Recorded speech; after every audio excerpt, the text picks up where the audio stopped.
the Fantasy Six-Pack Hour with your hosts, Joe Bob and AJ Appleton.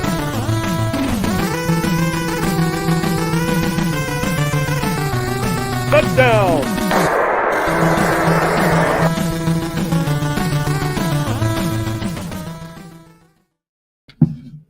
All right. Welcome to the Fantasy Six-Pack Hour. My name is Joe Bond, founder of FantasySixPack.net. With me, as usual, AJ Applegarth. How's it going, man?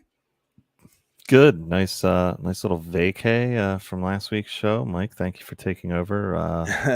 Literally, I wouldn't even say last minute. I'd say, 12 minutes in probably is what we were at. But yeah. Maybe a little later than that. Whatever But it anyway, was. I mean, we figured it out. It's standard for me as it is. So no worries with No that. problem. You're welcome. Yeah, so Yeah. we are we are watching the end of a first half of, I think, football is the game they're still playing. The Washington Commanders and the Chicago Bears 3-0. Oh, they scored some points. It's been brutal. It's been pretty bad. There's been one big play by Khalil Herbert. A couple telling turnovers. me this isn't like rugby? Because all I see is people tackling each other. There's no scoring. This is awful. So yeah. We're just going to talk about the rest of the games this coming weekend because this one sucks. So hopefully, anyway, guys, you don't own many of these players anymore, and if you you know what? Sadly, I had to be start good, way too many of these guys this week because bye weeks and injuries have just destroyed. And it wasn't even the bye weeks, really, man. Injuries have just destroyed my teams. I have too many shares of Keenan Allen. And obviously I drafted Allen Robinson all over the place, and I just don't even want to start him anymore. So I'm just like, screw it. Darnell Mooney, throw him in. Yeah. Whatever. It's all about the same at this point. Anyway, so tonight we are going to go through our typical rankings review, our injuries, and then we're going to be getting into some of the bye week replacements that you guys should be looking at for not just this week, but the week after. And maybe even beyond. It's hard to look too far in advance for bye week replacements because injuries are going to happen and things like that. So, it's hard to look like week 9 at this point. Even week 8 is sort of iffy, but we can look at week 6 and 7 and kind of plan for those weeks. We got a few teams on buys coming up here. So we're going to look at some lower rostered players here and see who we can kind of pick up and maybe start this week or stash and maybe play next week. But first, guys, I want to ask you to hit that subscribe button, that like button, leave those comments, leave those reviews. We appreciate it. And also, memberships are still available on FantasySixPack.net. Get on that. We've got lots of really great discussion on our Discord channel, which comes with the membership. I just had my AMA today for week 6. We've got a betting AMA tomorrow Saturday. And then we've got a DFS AMA on Sunday morning. So Preston's going to be doing that. The DFS one on Sunday. Mark's going to be doing the one for betting this weekend. And then I believe Dave Eddy's going to jump in and do some DFS ones. We've got Aaron also jumping in, doing some betting stuff as well. So we've got a bunch of guys rolling here, giving you guys all the information you need to win your leagues, win money. That's what it's all about, guys, right? And our memberships aren't expensive. So you can make it up easily if you take some of these guys' advice. But that said, man, let's get into our beer of the week. Beer. All right, AJ, you're muted, but let us know what you got. Oh, well, that sucks. I was just singing money, money, money, money. I saw you moving your lips, and I was really like, weird. I can't hear you. Just like, I can't hear you. Yeah. So, there's that. I myself am, for right now, starting with the Sierra Nevada Liquid Hoppiness IPA, Juicy IPA. It's a 7%er, not too crazy heavy. But this really wasn't even the one I wanted to promote this week, but I'll save that other one for next week because I just didn't feel like going to get it. Yeah, it's pretty good. I mean, it's pretty standard, juicy IPA, hazy-ish. Yeah, I think I've had those before. They're pretty good. So I am drinking a Commonwealth Brewing Company. Nice. I'm trying to find it here on Untapped because this beer is super full. So like I can't move it to like hold it up to the can. It's like literally like spilling out of the top. It's crazy how full this is. Why don't you try to drink some of it then? Rookie biatch. Yeah, I was trying to take the first sip on air, but that's all right. I'll just do it now. You're still on air. Jackass. I know, but like, after I describe it and usually do my own thing. So this one is called this thing. This one is called even taste it. Bet, which goes in line with what I was talking about on our Discord. Get in on the betting action, guys. Yeah. DFS and just gambling in general. There we go. It's fun. There we go. We like to win you money. So come bet with us. And this is a triple IPA, but I believe, actually, no, this is a 10%. I thought it was one of those like 9.2 triples, which was like, it's weak. But this is the 10, so we got the double digits. It's got Citra, Amarillo, El Dorado, and then malt, oats, and wheat. And you can definitely taste like the oats in it, man. It's heavy on the oats, which I usually don't like, but I do give this one a 3 3/4. I think the oats does bring it down just slightly for me because it's a little thick because of it. Yeah. But it's still pretty solid. I enjoy it. So yeah, I mean, cheers. John Oates is usually the one that tends to bring down Hall & Oates, but or so people say. But I mean, there's no denying that mustache. I'll tell you that much. All right. So we will get going here, and let's start off with our bi-week fill-in. So I'm going to start it off here just to introduce it, AJ, and then you can kind of cruise through the rest of it. But so bi-weeks for week 6, obviously we're without Detroit, Houston, Vegas, and Tennessee. And then next week will be Buffalo. This is the biggie, man. Buffalo, the Rams. Although we thought the Rams was a biggie. Outside of Cup, man. Like, I don't think anybody cares now. Minnesota, that's a pretty big one. And then Philly, that's another big one. So week 7 is way worse than week 6. But week 6 is no walk in the park either, man. A lot of good running backs are out this week. And with all the injuries and everything else piling up on the running back position right now, oof. Let's just say it. I had to start Brian Robinson in one league, and well, we know how that's going. We know how that's going so far. If you haven't dropped Allen Robinson already, you're marking your calendars for week 7 for that Rams bye. Oh yeah, I only held on to Allen Robinson this week in like 2 leagues because literally bye weeks I had no choice. I was like, well, I looked at the wire and was like, I'm just gonna hold on to Allen Robinson. Yeah, no point. So, all right, AJ, roll through here and give us a list quickly on the players that we will be missing. And then all right. All right. Well, we'll start with the week 6. Week 6 bye teams, as you said, Detroit, Houston, Raiders, and Tennessee. I mean, it's okay. It's like an interesting mix of teams, and I will self-promote here a little bit. I wanted to get this out earlier. Shocker, I'm a little behind, but the injuries were kind of screwing me up a little bit because of stuff that I was trying to write, and everybody kept getting injured. So I will be putting out an article on the Fantasy 6-Pack website here.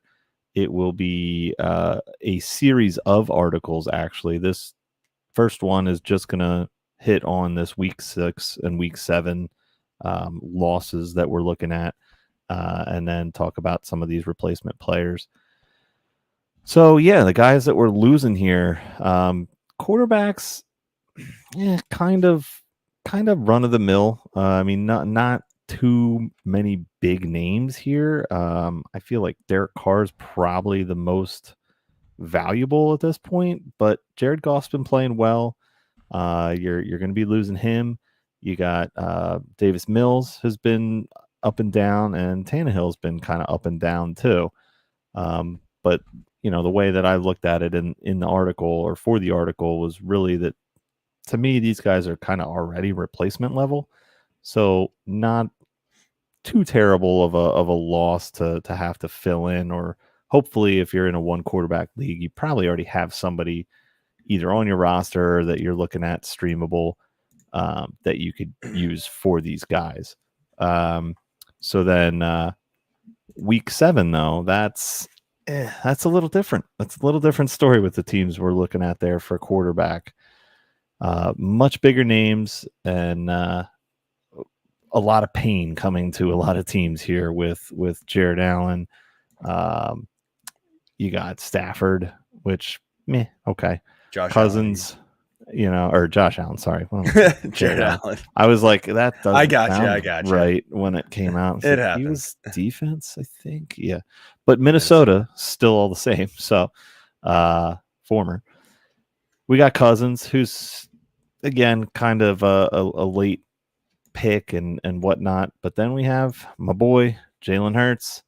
That hurts. That it's you're going to be losing him. So keep an eye on that one.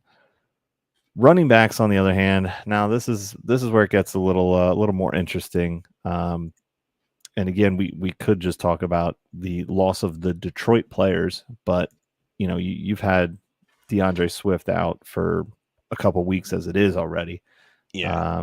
You got Jay Williams has been solid. Even with Swift on the field, he's been pretty solid. Mm-hmm. So that's gonna ding some people. You got Dameon Pierce and Burkhead for Houston. You got Josh Jacobs with the the Raiders, and then the big one, Derrick Henry. So that's definitely gonna swing some matchups possibly. Week 7, again, you got Buffalo, so you're looking at Singleton. You got Rams with Henderson and I guess Akers. Is that Josh Singletary? Funk, or what's that? Is that Singletary? Singletary. What did I say? Singleton? God, what the fuck am I doing today? Should I take over? No. You can start typing though if you want for the rest of them before I just randomly mistype more names. Henderson and Akers, like I said. Again, Minnesota big time here with Cook and Madison, and then Eagles. You got Miles Sanders and company. Boston Scott's missed a little bit of time. Gainwell has been okay here and there, but I mean this is really Miles Sanders' backfield, so him coming out is a little bit of a dinger. Wide receivers, again, you're looking at Detroit. You got Amon-Ra St. Brown, and Josh Reynolds has been surprisingly really good. DJ Chark has already missed some time, 2 games, I believe, and Amon-Ra missed week 4.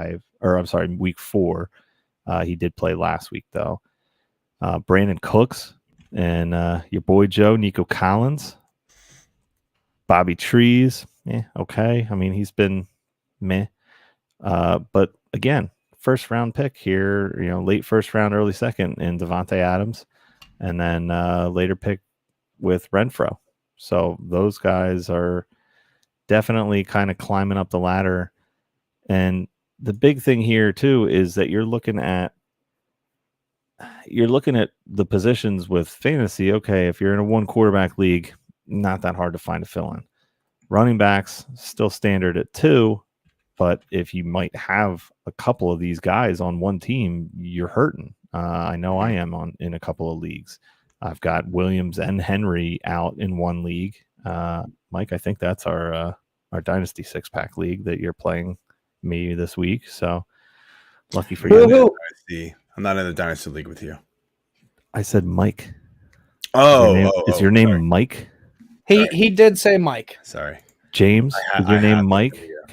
Is that what it is? He was mistyping Joe? Everything else, but he did pronounce it right. It's Mike. But I did get that one right.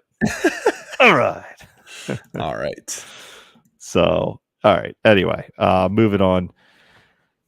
Tight ends, you're looking at, receivers week 7. Obviously, we know all these names. Again, Buffalo, Rams, Minnesota, Philly. You got A.J. Brown, Devonta Smith. You got Diggs, Gabe Davis, McKenzie, Rams. Cooper Kupp, obviously, and then after that, I don't know. Okay, whatever. I mean, we would have thought Allen Robinson, but maybe not. And then Minnesota, obviously, Justin Jefferson and Thielen. Yep. Big ones there. So big week in week 7 here. Yeah. It's like, hey, we're gonna just kind of ease you into this bye week thing with these teams for week 6, and then we're just gonna turn you around and have our way with you any way we want in week 7, and take all of your fun. So tight ends, again, not too much this week other than Hawk and Waller. OJ Howard, Swain. Yeah, we don't care about the rest. Whatever. Week 7, though, again, you got Knox, Higbee, Irv Smith, and Dallas Goedert. So that's the rundown of who you're losing over these next 2 weeks. Lots of big names. I mean, what are your initial thoughts there, Joe? I mean, obviously, like I said, this week the big loss here is, I mean, the biggest loss is on the running back side. Switch was already out, but Jamal Williams was playing really well. Dameon Pierce, Jacobs, and Henry, those are beast running backs. Next week, the running backs aren't quite as impactful. Miles Sanders has been playing much better. Dalvin Cook, obviously, is a big loss. With Singletary and Henny and Akers, you're not really worried about them. Like, they're replaceable very easily, in my opinion. The quarterbacks this week, you don't really care about. Next week, they're much more impactful. Hurts and Allen, obviously, the two biggest one. Cousins has been very usable. He's been, he's definitely rostered and usable. Yeah, and then as far as receivers, this week, Amon-Ra St. Brown, but he's been on and off the field himself, so whatever. Devontae Adams is the biggest name this week as far as receivers. Next week, though, the receivers are much more impactful. Again, the receivers or the running backs. And then the tight ends are the tight ends. I mean, Higbee's been okay. He's been a target machine. Goddard's been good. But really nobody that you're going oh my gosh, if I miss this tight end, I'm going to lose the week. It's no Kelsey. You know what I mean? That's pretty much the only tight end we're going oh man, if we lose him, we lose. Honestly, outside of him, it doesn't really matter. So let's get into the replacements, AJ. So you listed some guys here. I might chime in with a couple as I'm looking here, but start off with your list for week 6 and 7 and give us the kind of the not just who it is, but kind of who they're playing and why you think they should be there. We got a lot of names here, so we got to go quick, but try to get through it. Okay. So really what I'm looking at for quarterback, and there was a couple names out there. I almost actually threw Stafford out there. Obviously he's still a pretty high ownership and he's been kind of garbage, but that ownership's coming down. But again, this would be a 1 week fill-in for this week specifically, and it's not really that great. So real quick, so we're using Yahoo roster percentages, and if we're looking at that right now, we're looking at Stafford still at 83. So we're probably not out there in a lot of leagues. I've dropped him in a couple of leagues where he's on my team. I'm just screw it, I'll use the backup. Stafford's been miserable. So exactly. It's almost not really worth taking the leap if he happens to be out there for you this week. Granted, again, the matchup is a little juicy, but move on. So really the guys I'm looking at here is Jimmy G and then Danny Dimes are the two that were pretty close to each other as far as ownership. At least when I started looking at this, I was using Fantasy Pros. So Jimmy G's back. Obviously, Lance is out. This is more of a long-term thing. I mean, I don't think he's really going to be just a 1 to 2 week fill-in. I think he's primed to have a decent year overall. So Jimmy G? Yeah. I mean, he's serviceable. His upside, I mean, what you get from him. It's safe play. It's kind of mediocre floor, but very low ceiling. He's gonna have a couple games where like Debo's gonna bust off and like have an 80-yard crazy ass run like he does, running or catch and run. Outside of those, man, like Jimmy G just doesn't do it. So I do like him as like a streamable guy. I mean, he gets Atlanta and KC in back-to-back weeks here. Yeah. The one thing you got to worry about the Atlanta game is, right, they might be up, right? And so then when they do that, all they do is run. And that's how they play because they're good at it. But against Kansas City, I think they're going to eventually have to start passing. They're going to try to run early because they want to keep Kansas City off the field, but there's only so much you can do with Pat Mahomes and company to stop them. So, exactly. I mean, we saw that last, the other night. It was a great game. And Carr, who obviously you're missing this week, came out firing. They knew that they had to, and then all of a sudden Travis Kelce was like, "Yeah, no, not happening." So the Giants, though, like I said, we got Jimmy G. Or God, I am off tonight. Sorry. This is what happens when I miss a week. Mike, just take over. Take the week, Jesus. Danny Dimes.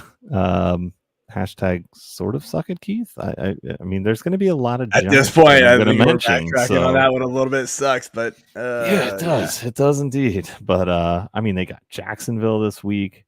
I'm sorry, Baltimore this week, who is Baltimore plenty good at giving up points fantasy wise to opposing quarterbacks. Fourth worst against quarterbacks. Yeah. Not good. So yeah. And Jacksonville would be next week. Scared. Yeah. Jacksonville's better. I mean, way better. They are. They also haven't played as many good teams, but they're, true. But yeah, it's something to look at. That is a perfect streamer right there. 27% roster percentage there. He's a guy that, I mean, probably should be picked up in most leagues, especially with some of these bye week. If you've got a Josh Allen this week, you probably need to go get Daniel Jones now. Or somebody or what even could be crazy. You could take a risk here and go after like a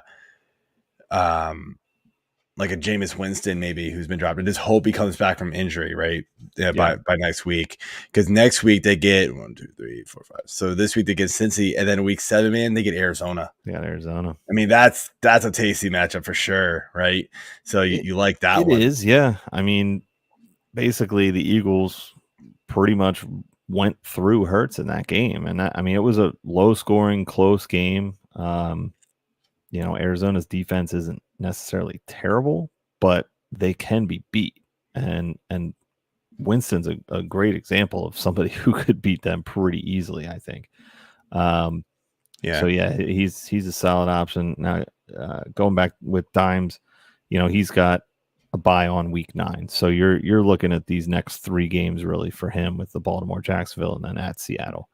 And I mean, you have to hope that, if you've got one of these quarterbacks that's off the next couple of weeks, that, especially if it's like a Jalen Hurts or a Josh Allen, I mean, you don't care after that bye week. You're plugging back in Hurts and Allen. So it doesn't matter what that week 9 is. And we haven't looked at who's out week 9. Cause again, like we said earlier, it's hard to kind of go, and 3 weeks in advance. Cause you just don't know what's going to happen. Right. I mean, that's part of the reason behind my, wanting to make this article more of a series, because I'm not going to be able to predict injuries, and depending on who I talk about on the show, maybe, but hopefully none of these guys we're highlighting end up in that bucket.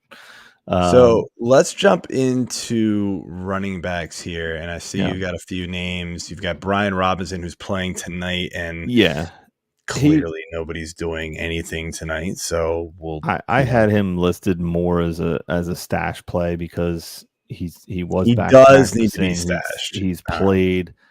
He's obviously playing tonight. I think he's gonna get the majority of the work in this offense. 100%. I mean, there's no way that he won't. And I wrote that in my targets and trends piece that went out this past Tuesday. I moved it up from Thursdays to Tuesdays because it's got a lot of valuable data in it that's good for waiver wire. And so I realized that and moved it up a couple days for everybody to use.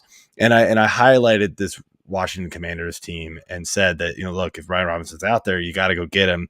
The production may not be there right away, but I mean, the volume is going to be there. They've already come out and said that they want to give Antonio Gibson like kickoff return duties again. And we're seeing it right away. Yeah. Already tonight, 9 carries for Robinson, 1 for Gibson. Yeah. I mean, game over for Gibson. You had to get rid of him after like week 2. And if you didn't, you're stuck with him. The best thing about this, like I said, he's when the site that I was looking at, he was at 54.3. I'm not sure what the Yahoo has him at, but I mean, he's creeping up, so you're running out of time to go and grab 62 a Robinson. on Yahoo right now, apparently. Okay, so he's even higher there. It's not going to be easy to get him anymore. But again, he's a huge stash guy. Obviously, I love your next guy here, and I've got him pretty highly ranked this week because of the probable injury to James Conner that's going to keep him out, and that's Eno Benjamin. Dude. What are we thinking there, man? Eno's awesome. Actually, he's 56% on Yahoo, so he's creeping up too. Skyrocketed since you wrote these notes. Oh yeah, I think I actually was going to look for him after I wrote these notes. I was like, oh okay, maybe I'll still have a shot. And every league, I'm like, nope, he's gone. I went out and got him. Like everybody was going after. Obviously, Kenneth Walker was the guy to get. Yeah. He was gone in every single league, but people were going after like DJ Dallas, and I was like, I'll take Eno Benjamin. James Conner ain't playing this week, guys. No, almost 0% chance he plays. I feel like so. Eno Benjamin is going to be awesome. I hope. He is. I mean, he's already been getting a lot more work as it is. And because of Conner, I mean, we know that he's got some injury history behind him.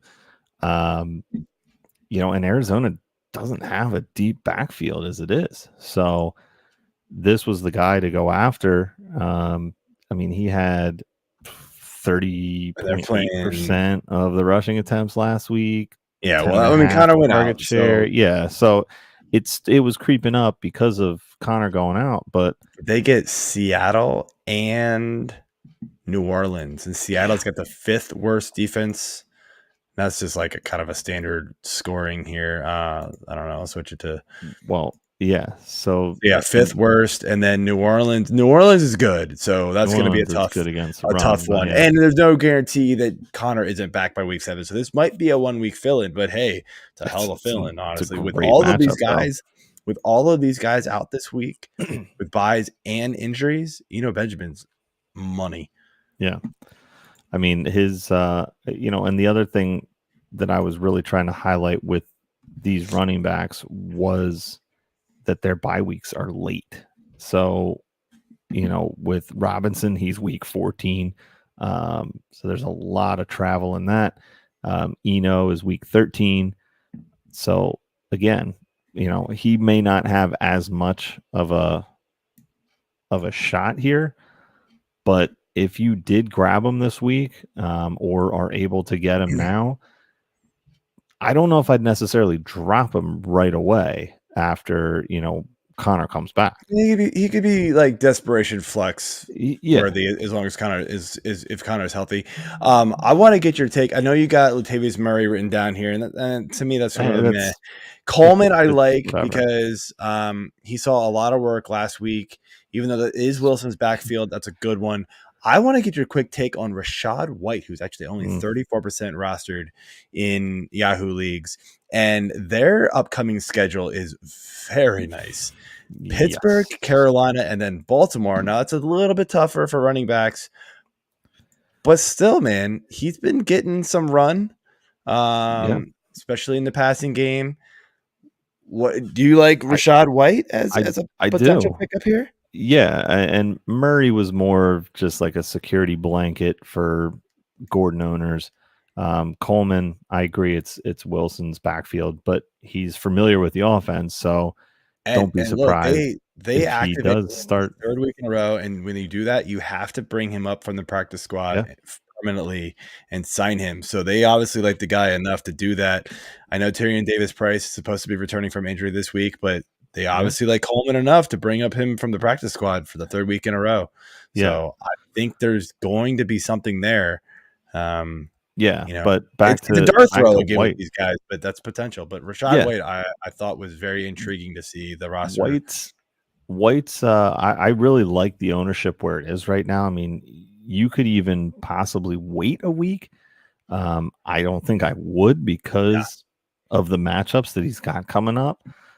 He's not available in any of my leagues. Yeah, I mean, I think he's been taken in most of mine too. But he was another guy that I was kind of looking at and going back and forth on.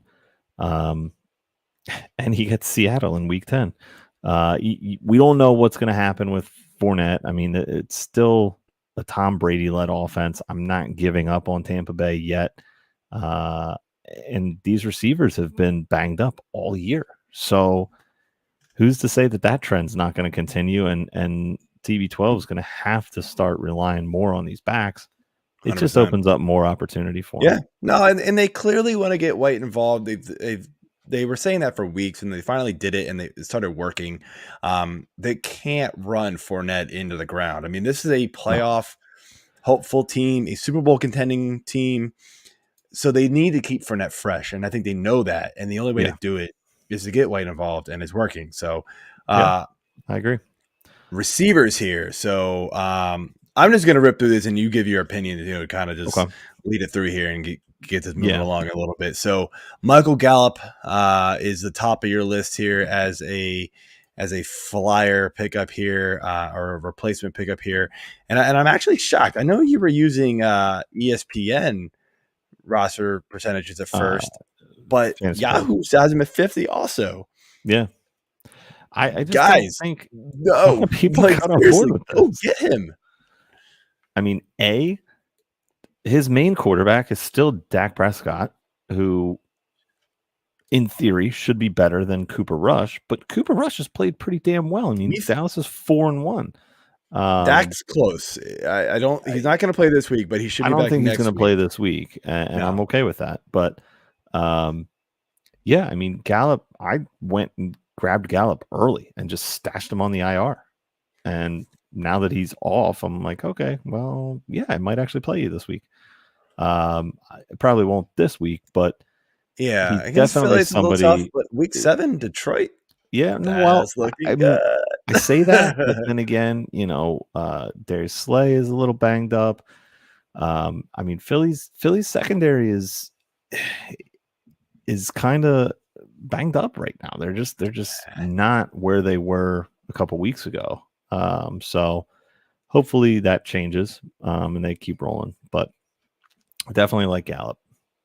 Yeah, I do too. Isaiah McKenzie's your next one, and I have to believe this roster percentage number is where it is because of the injuries. Yeah. But it's at 48. But breaking news: we have a touchdown. Who was it? Is that Equinemius? Dante Pettis. Dante Pettis. Oh, that might not be a touchdown. They're reviewing it. Pettis. One of several retread receivers in Chicago. It's going to be close. That's getting reviewed big time. Oh, look, they're lining up, but the refs are standing in the middle. That was close, man. I don't know. All right, let's talk about Isaiah McKenzie. So this week they get Buffalo, and then next week they get San Fran. So that's a little rough, but then they're all bye. But dude, with so many injuries to so many receivers this week, and we've got a few on bye. Oh, touchdown official. All right, there we go. This game, if I can just get any pieces of this game, Buffalo and Kansas City, I want it. Give me. My God, this game is just dripping with fantasy gold, dude. Like, it's going to be ridiculous. The ownership on DFS for this game alone is going to be huge. Yeah, it's gonna be crazy. So yeah, McKenzie is a guy that I think should be we'll probably start getting picked up here. Now you've got a couple guys here later on, right? You've got Kadarius Toney, Josh Palmer, you got Richie James Jr. I'm kind of souring on him a little bit. I actually like Darius Slayton way better. All of a sudden, I talked about him in the and he's only 2% rostered right now. He saw a massive target share in London, and I mean, who knows what to think with this Giants receiving core, but Slayton is a guy who has filled that Shepard role before. So for him to do it again for years, I mean, he knows what he's doing. He's got a comfort level with this offense. The players, at least, obviously the offense's scheme is different this year, but you can't argue with that target share. And it's the first week Shepard was out. So I definitely like as soon as Shepard went out, like the first week, he only saw like a couple targets. But yeah, this week it was like 7 and everybody else had like 2. So like clearly he's just filling that role right there. I love picking up a Darius Slayton there. I think he could be, pretty interesting. I'm looking at their schedule now and they get Baltimore, we know, Jacksonville, we know. So obviously, then already talked about that. So. Yeah, so it's pretty nice there for about 3 weeks in a row. A nice opponent. And interestingly enough, so here's another thing, and I know like it's weird to mention like guys who are on bye this week, but if this week isn't killing you for buys, and maybe next week is, sometimes look ahead to see if somebody got dropped on a bye week, like. I'm looking at low roster percentages for DJ Shark. Again, he missed 2 games. He'll have missed the bye week. That might be all he needs to get back on the field. Right? Exactly. The big thing with Detroit is that Jameson Williams is potentially ready to come back to the bye. Maybe. But he's a rookie. He's still got to get. You never know. And there's a lot of mouths to feed there that are reliable, and they have been performing. Josh Reynolds has been really good, right? And to expect Jameson Williams to come in and just like dominate right away, I kind of find that hard to believe. I think they're going to bring him in slowly, especially coming off the injury. But yeah, I mean, very very fair point there. I'm just quickly running through the bottom of this list here. I mean, like. Zacchaeus for Atlanta is sort of, he's been decent actually, like but not high waiver and Scott. But I mean, like we're grasping at straws here at this point. But yeah, I mean, those are the types of guys you go. You want to look at here. Donovan Peoples-Jones has sort of gained some traction here. That the Browns offense actually isn't nearly as bad as we thought it was going to be. So they're looking at they got New England this week, but then they're at Baltimore. And then they got Cincy, who's definitely beatable. Excuse me. Then they're on bye. So it's something to look at. And the nice thing with this, this looking ahead and being able to find these guys that could help you out for these next few weeks, and then they go on their bye and whatnot. You're obviously filling in for somebody that is hopefully better than this person. But you can easily drop these guys at that point, and then you pick up somebody else. And Tyquan Thornton is a real shot in the dark. He's like a deep league guy who came back from injury for New England. The rookie, he is fast, very very fast, like a 4.28 fast dude. Dude's lightning. Tight ends, not a whole lot here. Looking at the list here, and you've got Robert Tonyan, 32% rostered, which I get it. It's just sort of whatever. I mean, it's a comfort level, I guess, for Rodgers because he really doesn't have anything other than that. And he hasn't been. I mean, look, it's not been bad. I mean, you're looking at 7 points, 9 points, 4 points. I mean, like we've seen a lot worse. So it's okay. At 0, I'm getting from Logan Thomas because Fantrax wouldn't let me take him out of my damn lineup earlier today. Oops. Evan Ingram is out there, and I mean, he has seen a large amount of targets. It was kind of a couple of down weeks, but last week he saw 10. Now Zay Jones kind of got shut out last week, which was weird. But I mean, Evan Ingram's seen a lot of targets. A little banged up too, so yeah. We are getting. I believe we're also getting Dulich back. Not this week, but I mean, he hasn't played yet, but I mean, that's an interesting name that a lot of people started liking near the end of the preseason. So that's somebody to look out for. Not that we really love to bank anything on that Denver offense right now, but hey, desperate times call for desperate measures. So tight ends, desperate everywhere. So it's why we all flock to Taysom Hill. Because we all thought, you know what? If we're going to get 4 points from my tight end, I might as well take the 2s that I get from Hill and then get the 30s because that's what he gets. Yep. Yeah. And I said, you know what? They're right. And I tried, and I got him in one place. I didn't even try. I had him early in the season and a couple of places, and then I was like, yeah, what am I doing? And dropped him. I do. And now my mom actually yelled at me because she had 3 tight ends on her team. And I was like, you don't need 3 tight ends. What are you doing? Drop Taysom Hill. You'll never start him. And then he goes off for 30 points.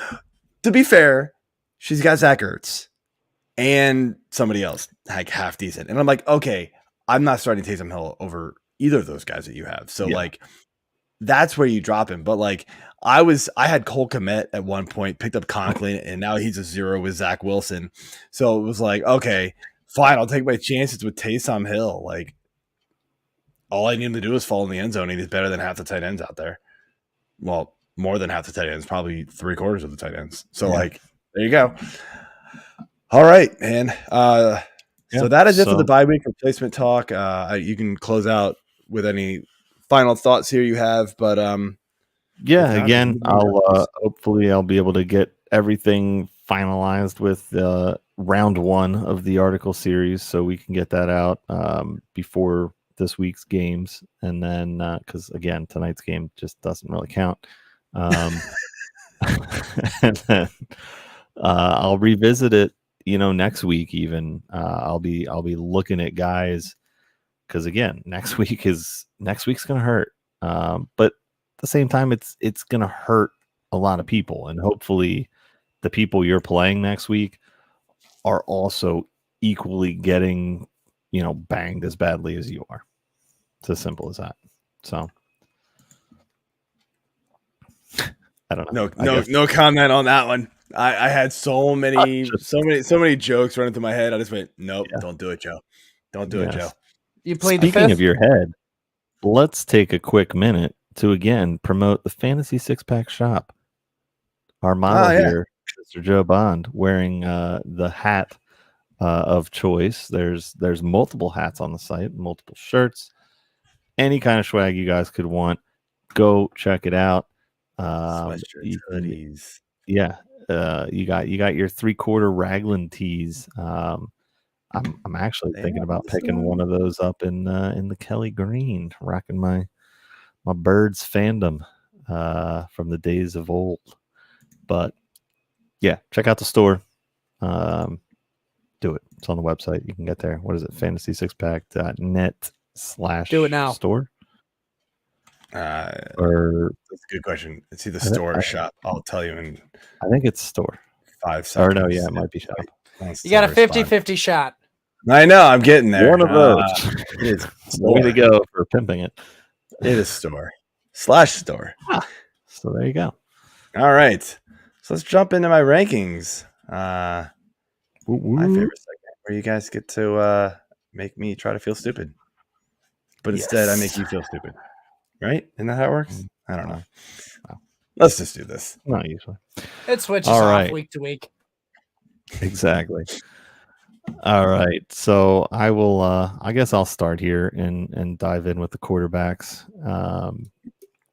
Mike LaPlant, producer, wrote these out. So forgive me if I read them incorrectly or say somebody's name wrong, because I'm just used to doing that now, even though it might be written correctly.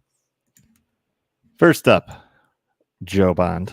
We've got Mr. Geno Smith is the consensus QB9. You've got him at QB8, so obviously not a big difference there. But to have Geno Smith as QB8 in week 6 of a season, I mean, I don't know if anybody would have ever predicted that would be the case. I mean, is he about to go off here versus the soft-ish Arizona defense? Actually finish higher than QB8? Soft-ish. I mean, no, it's soft. Yeah, he could legit, finish top 3 in my opinion, man. He's got that kind of potential right now. I mean, we've seen it the last 2 weeks, 31 and 24 fantasy points against Detroit and New Orleans. New Orleans is a pretty good defense too. So against Arizona. Now the one thing that might make me bring him down is we did see Tyler Lockett land on the injury report today with a hamstring injury. That's not good. So that will make me hesitate. And I have a feeling if that happens, I'll probably bump him down to like QB 11, something like that. Just because, I mean, that's a huge weapon gone. And then, like, even Arizona can just get rid of DK and then he's got nothing, right? Kenneth Walker. Hey, don't knock Will Disley, man. I'm not. I picked Mr. him Touchdown. up. Love it. But yes, I do think if how everybody plays, Geno Smith is a clear QB1, which is shocking to say. Yeah. Never thought we'd hear it here, but here we are. Thanks, 2022. Yeah, no, this has been a very strange year. All right, so let's move on here. Next question we've got. You've got Mr. A.A. Ron and Mr. Kirk Cousins flip-flopped compared to the consensus here. So you've got consensus has Rodgers QB10 and Kirk QB11. Are those yours? Oh, no, I'm sorry. No, that's his. I have 10, Kirk 11, so the would screw consensus this appears to be the other way around. Yes.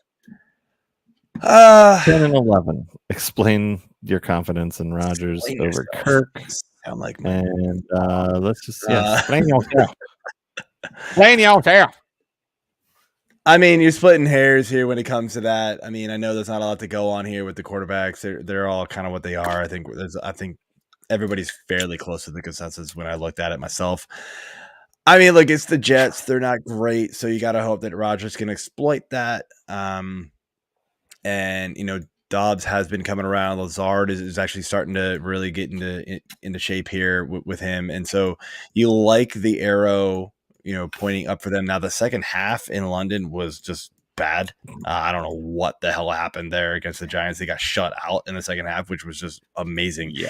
I'll tell you what, though, man, the run game hasn't been what we thought it was going to be for Green Bay. Like, it just hasn't. They have not been able to lean on it. So I think they're going to be forced to pass a little bit more with Rodgers here in the coming weeks until they can figure that out, hopefully.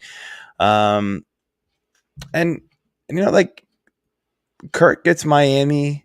Miami's pass defense is not great, but I mean, it's at Miami, so I guess I'll just take the home game over the away game, and that's kind of what you go. I mean, again, like you're splitting hairs.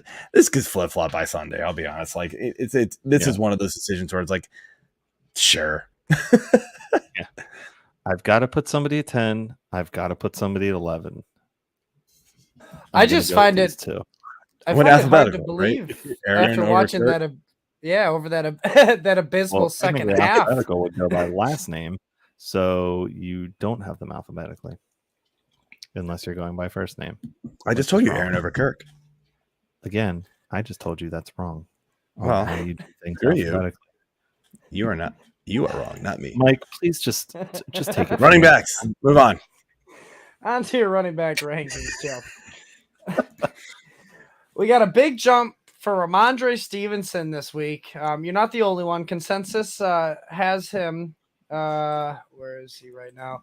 Consensus has him right where you have him ranked at RB5. All right. Now, not shocking because of the Damian Harris injury.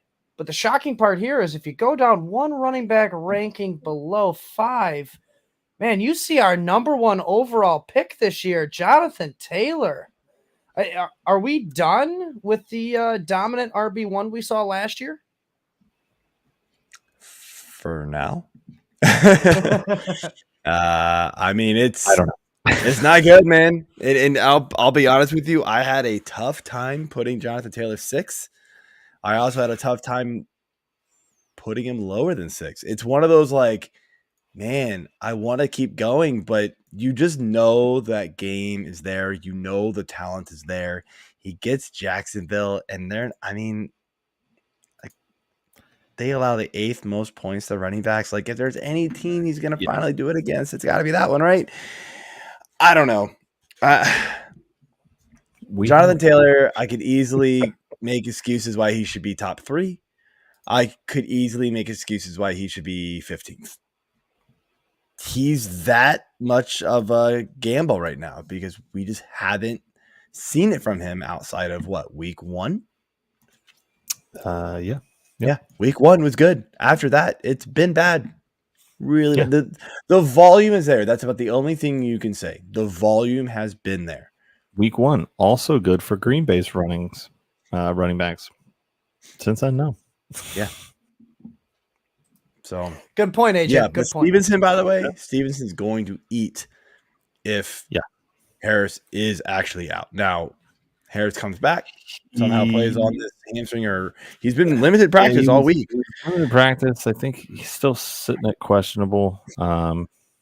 It sounds like he's gonna be out, but he just keeps limited practicing. So, like, whatever that means, I'll be digging into the receiver and running back depth charts again tomorrow. Actually, tomorrow afternoon should be getting. I updated the running back ones for you on like Monday or Tuesday. Yeah, did not touch the receiver one, so we got to update those. So next running back question. This one's a doozy too. This one's a fun one, but we gotta hit the sad stuff and we gotta hit the hard stuff. Najee Harris, ouch! How the mighty have fallen. RB21 in your rankings. Do you not see this offense just being a little bit more competent with the change at quarterback, having Kenny Pickett? Moving forward, does it not give this, more of a ceiling for Najee Harris? Or are you not seeing that the same way? I see a slightly more ceiling for him for the entire offense. I do, because Trubisky was just miserable. And again, I wrote about that in the Touches and Trends article. I wrote about that in the was that or the bond? Maybe both. The boss. I probably wrote about it in both. Trubisky's bad, and I thought like if there's any hope for this offense, they had to bring in Pickett sooner than they wanted to. But look, last week, granted, it was Buffalo, and they got rocked. 11 rushes for 20 yards. Not good. This week they get Tampa. It's not going to be any better. Like. That's a horrible matchup. They allow the second least number of points to the opposing running back. So, like, this is just not a good stretch of games for us to, like, really evaluate how this offense is going to look with Kenny Pickett. He's going to get Buffalo to start, Tampa, then Miami, which is slightly better, and then Philly. Philly's been rocking it. Then they get the bye week. Finally, figure some things out. Then go play New Orleans. Still not great matchups. Like, it's just bad here for them. But no, man, I really, I'll be honest, man, I could easily throw Harris down to like the 25-26 range below like Dillon and Hunt. Maybe even a James Robinson, but like he gets just enough volume to where you're like, man, if he just breaks one somehow or can. That's why I kind of put these questions kind of back to back and I threw JT in there because you kind of feel a little bit more confident throwing JT up there with the volume. But here's the thing. Is it the Taylor's offense? getting like double the volume Harris Is it? Is it okay? I had yeah, not he's taken getting like a 20 deep look carries. into it Harris yet. is getting like 11, 15. So yeah, and Taylor, it's It was and just as like the shocking as it is, like confidence the with offense it. actually. I mean, it's also that Taylor was so good last year. Like you have to I think everybody knows Taylor's a better running back than Harris. No doubt. It's just something's got to work, but I don't know. Yeah. All right, receivers. It's matchup too. Yeah, matchups will tend to help with the rankings. I would think. I don't know. I don't rank people. So receivers. All right. Did you have trouble ranking Mr. Gabe Davis at WR15 with his looking like a second cousin of Mike Williams in past seasons? That's funny. Again, Mike's question. Give him the credit. Pat myself on the back. That is pretty funny. Yeah, he looked like a game of Madden last week. It was like 2 catches for 160 yards and 2 touchdowns. It was pretty crazy. Don't even get me started about Devontae Adams looking like Gabe Davis too. Yeah, yeah, but, yeah. Honestly, no, not really. I think from what I had read and heard on the interwebs was that Gabe Davis was kind of dealing with some injuries. He was finally starting to get over those and looking like himself in practice before last week, and then was able to catch the 3 for 6 targets. You would hope for a higher percentage, but I mean, you see the game-breaking ability there with him. Not that I'm expecting a 98-yard touchdown pass again for him, but again, this Kansas City game is just we all think it's gonna be. We're all gonna be talking about this game up until Sunday, right? And then you know what's gonna happen? It's gonna be 10-17, and we're all gonna be pissed. We're all hoping for the repeat of bring back Chicago and Washington. Yeah. No. So yeah, it's don't ever do that again. what's wrong with you? I don't know. Did get another field goal from Where do I start? from Washington. All right. Joey Sly, go Hokies. right. I picked But the no, wrong I do kicker not. in FanDuel. I didn't have a whole lot of reservation ranking him at 15 just because of this game. The over under on this game is crazy high, and when you look at obviously the quarterback throwing the ball, and all he's got to do is break one, and he's gonna make that up. True. That is true. Just one. That's all it takes. All right. Our next guy here is Mr. If we can get this up there, Chris Olave. What's Ohio that? State card. It's a Bowman University card. All right. Bowman U. Chris Olave, you have at number 19 for wide receiver right now. Expecting he's playing, obviously. If Michael Thomas and Jarvis Landry also play, how do you see Olave Garden faring in this game against Cincinnati? All right. So first things first, Olave is going to play. He's gotten into the third stage of the concussion protocol. I'd be shocked if he doesn't play. Landry and Thomas are still super iffy, but let's just play the game. If they both play, yes, Olave gets knocked down a little bit, but he's still probably going to be in the upper 20s. Thomas will go into the low 20s to upper 30s, and then Landry will probably be way back in the 40s and maybe upper 50s.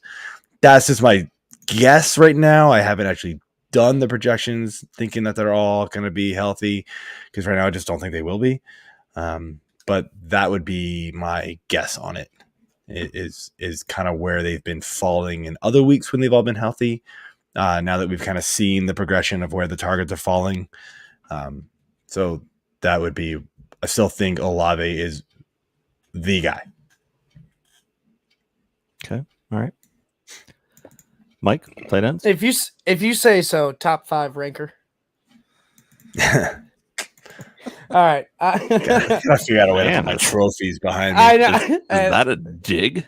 It's a dig and a compliment all in one. Yeah. All right. I'm going to Rochambeau you, but allow you to go He first. said it like, how do we?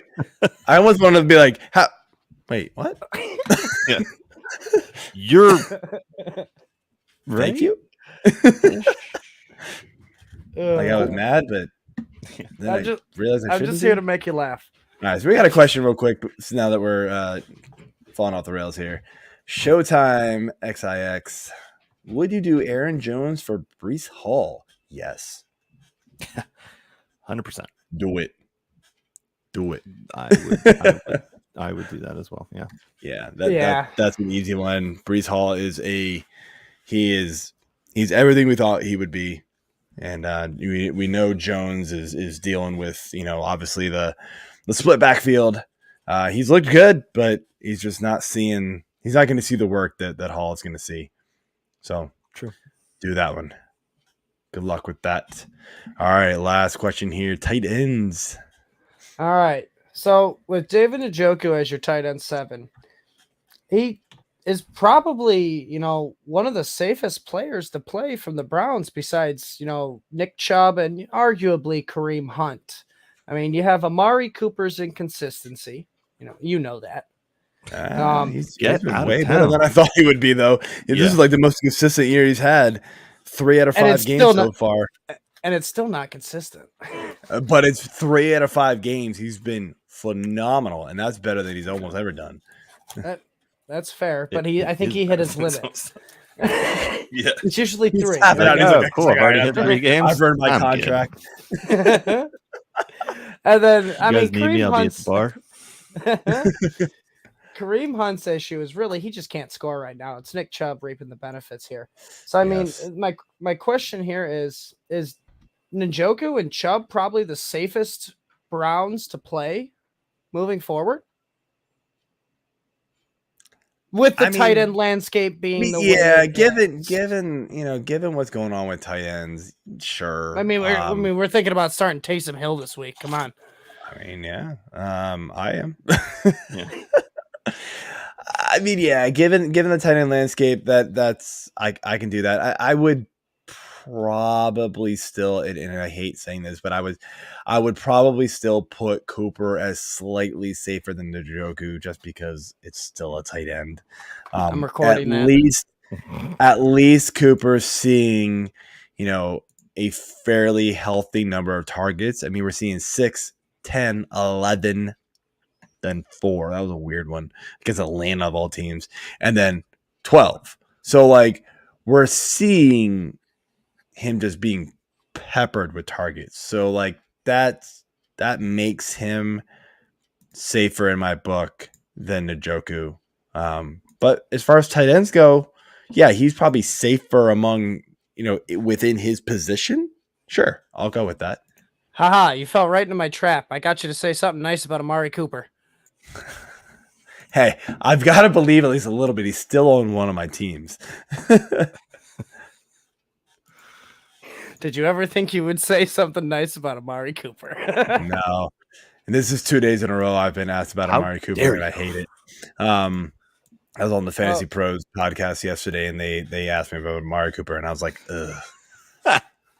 Damn you all. You guys punking me? I was like, do you guys know? Where's Ashton Kutcher? Yeah, right. All right, let's finish things off here with the injuries, and I will lead the way here with the quarterback position, AJ. Dak Prescott, I doubt he starts this week. He is practicing, but they've already kind of said they're expecting Cooper Rush to start this week, so not expecting a return for him. We've got Jameis Winston, questionable with the back and knee. Not neck and back. Just back and knee. No Friday business. Did not practice today. Baker Mayfield, he's out probably for a little while with the ankle. Russ Wilson dealing with a shoulder injury. They've kind of come out lately and said that he is, he's been dealing with this for a little bit. I guess they're giving him some rest. I think they gave him an injection too to hopefully, they're saying he's starting to feel better every day, but I don't know. Maybe they're just trying to make excuses for how bad he's been playing. Yeah. Daniel Jones still dealing with that ankle injury. He looked good despite the ankle in London, man. There you go. But they were running a lot of like wildcat business. So that's going to be interesting. And then in Miami, we're dealing with no Tua still. And Bridgewater might be active, but they've already said he will be the backup, even if he is active, because I think they're still just playing it safe with him. So we got a Skylar Thompson. Woo! I have his card here too, actually. Do you really? I had no idea who this dude was. What college did he go to? He walked into the game this past week, and I was like, who the hell is Skylar Thompson? He's the preseason hero. Let me find it. Okay. All right. Yes. While I'm looking. All right. So running backs, we've got Mabry. We've got Jonathan Taylor. He did return to practice, but he's still dealing with the ankle injury. So keep an eye on that. We got Naheem Hines, his teammate, which really effed me last week. Played like one play or something and then got concussed. He was a limited participant, so he's questionable. James Conner, we already talked about, doubtful, probably not going to play. Dealing with ribs, we got Mr. Melvin Gordon in Denver's questionable. My neck, my ribs. Limited participant, and then we've got Raheem Mostert in Miami is questionable with a knee. He was a limited practice. Also touched on Damian Harris, questionable with the hammy. And Saquon Barkley is questionable with a shoulder. What do you think about that one? I mean, sounds like he's going to play. I mean, he got knocked out of the game for a period of time last week and then came back in. So I kind of think he's okay. They're just giving him some rest. They are not winning any ball game without Saquon. So they got to get this guy. They got to keep him healthy. So limited practice does not surprise me one bit. Yeah, that's definitely something to keep an eye on. If he does not play, that would not be good. Receivers, long list. Hold up. What? We got the Bowman first. Kansas State, by the way. Skylar Thompson. Right? Yes. That it is. He was a major Aren't they in the Jayhawks? management. No. That's Kansas. Kansas State State's is the Wildcats. Wildcats. Thank you. All right. Wide receiver. What we're here for. Rashad Bateman, questionable with a foot, didn't practice. I wouldn't bet on him playing again. So fire up those Devin Duvernay shares. He looked good, by the way. Yes. Isaiah McKenzie, concussion, limited practice. He looks like he's going to be ready to roll. T. Higgins, who also screwed a lot of people last week. My goodness. Because he was the late game. Started the game and played like a quarter, didn't do anything, and then was just like, I'm out. So that sucked. So keep an eye on that one. Even if he does play, man, I guess you got to start him, but it's just one of those like, man, you don't feel good doing it. Zay Jones, Jacksonville, questionable with an ankle, limited practice. Keenan Allen. Now, this is an interesting one. And AJ, I want to ask you about this. Keenan Allen, hamstring, got a limited practice in for a second day in a row. He's been sort of on the side a lot the last couple of weeks. I've been saying he's been close, but never really got there. They play Monday. What do you do with Keenan Allen if he is still questionable Sunday morning at 12 o'clock? I think I'm benching him. If I have a better option that I know is playing and that can put points up, I mean, he's such a great option, though. It's difficult, and maybe that was their plan all along with the later game. but I personally it's think he's hard. going to play. It's hard for me. But I'm not a doctor. I'll be honest, I don't have very good options behind him. If I sit him and I play the option behind him, we're talking like A-Rob level replacement. So I'm just going to roll the dice. I think it's worth the roll of the dice because if you look at it from how they've handled the situation so far, he has not practiced at all. And now he is actually showing a limited practice. Yeah. So that is a very positive sign. 2 days straight. I mean, you still have tomorrow. You still have Saturday to take a look at how this is going. See how it goes. So, yeah. By the way, Brian Robinson. Touchdown. Really? Holy crap. What a comeback story, guys. That is amazing, by the way. That happened about 5 minutes ago. So sorry I missed it. I wasn't watching the game. I was trying to get through this, but I looked over and was like, oh, it's 12-7. Who scored? Brian Robinson. Yeah, good stuff. All right, here. So Cooper Kupp is with a foot injury, limited practice. That's probably more just rest than anything, but definitely something to keep an eye on. We talked about Thomas, Olave, and Landry already, so I'll skip that. Wan'Dale Robinson and Kadarius Toney, questionable with a knee and hamstring, limited practice each. Again, take it with what you will. Don't love either one. We talked about Tyler Lockett. That's concerning because it was today, so we got to see if he can bounce back tomorrow, that being Friday tomorrow. And then, obviously, all the Tampa Bay receivers outside of Mike Evans, Godwin, Jones, and Gage, all questionable, limited practices. You're just going to have to wait and see with these guys. That's really what it always comes down to with them. My guess would be Godwin plays, Jones and Gage. Jones probably not. Gage is a maybe. Yeah. So 2 Brian Robinsons, not just one. All right, but 2, including a Bowman first. Make him bank. Maybe. I don't know. These are just regular cards. They're not like anything special. So we'll see. All right. Up limping. Tight ends. We've got Kyle Pitts is dealing with hamstring, limited practice. Should play this week, but keep an eye on him. Darren Waller, we've already talked about, is out with a bye, but he is questionable. He's dealing with a hamstring. Hayden Hurst, also questionable, dealing with a groin. He was limited practice. Dawson Knox is questionable with a couple of things, a foot and a hamstring. He was limited participant. Again, he's on the bye next week, so maybe they keep him out again and let him sit 3 weeks. Then you got Mr. Dalton Schultz. He will be in the late game Sunday night against the Birds. So he is dealing with a knee, limited participant.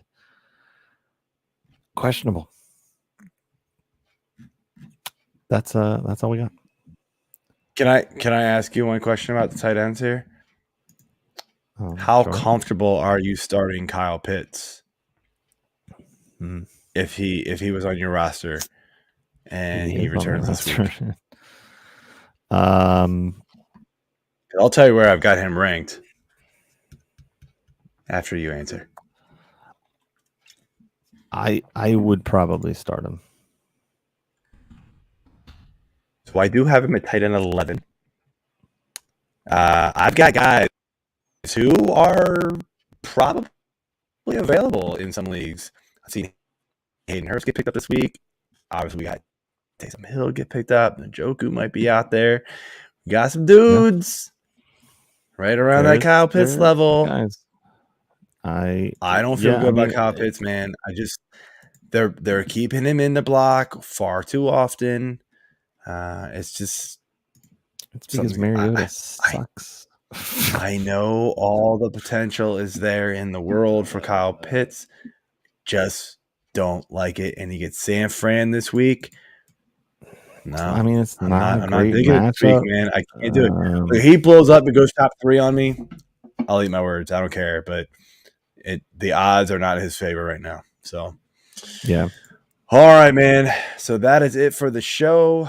We are looking at a 12-7 ball game right now. Chicago's got the ball with just under 4 minutes to go on what could be a game-winning drive for Justin Fields and company. They just got to get in the end zone again, and they're going to win this game. So we'll see what happens. But the under is definitely going to hit. Shocker. So yeah, not good. All right, man. Let's see here. We got one question to finish things out here real quick. Carlo Amp. I traded Jacoby Myers, Devin Singletary, and Raheem Mostert for Jonathan Taylor. I'm gonna put the trade. I'm gonna put the trade back up there. So I'm gonna go with yes. It's a good trade because I still think Taylor can bounce back. Singletary, I'm not worried about. Myers is just kind of a target hog. That's I'm guessing you've got better receivers. Mostert is he's coming off a high week, so you sold high on him big time. I don't love it because Taylor's been bad, but I 100% agree with the trade. Honestly, I really do. I like getting Taylor over these guys. I do have a decent chance on him. Do have a decent amount of shares. You didn't give up anybody that you were expecting to win you the league. So that's what it comes down to. And then the other thing to look at here too is who are you filling in? He's got Godwin, Chase, and Diggs. Yeah. Holy smoke, yeah. You were not relying on Jacoby Myers, and I'm gonna guess that you probably had a better running back too than Singletary and Mostert to start the year. So I think you did well there. That's a good trade. You bought in low on Jonathan Taylor big time. Oh, he's also got Michael Thomas. So you're all right. I think it'll be okay. Good trade, man. Good luck. Nice. And that's it for the show. Thanks for watching. Check y'all next week. Peace.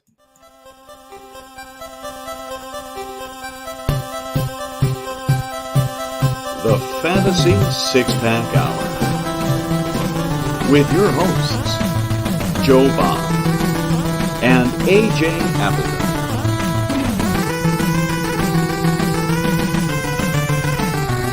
Touchdown!